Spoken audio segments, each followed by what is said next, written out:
Sa video na to, nag-build ako ng 6 Green Lantern build. Napaka-OP at napakasakit. Mananalo kaya ang funny ko kahit ganito ang build ko?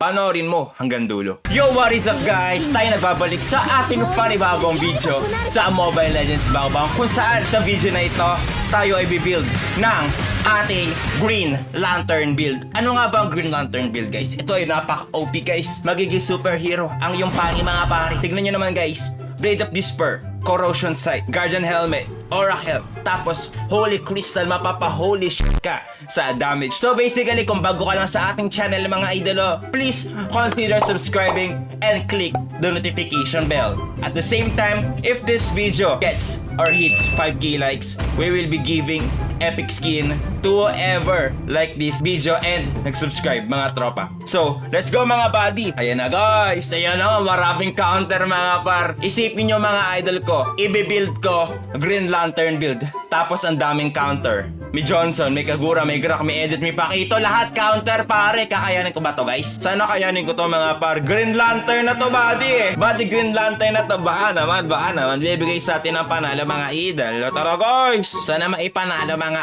idol ko. Tara guys. Welcome. Nice one. Mobile Legends. Mukhang AFK pa ito yung Selena mga buddy. Tara guys, kukuha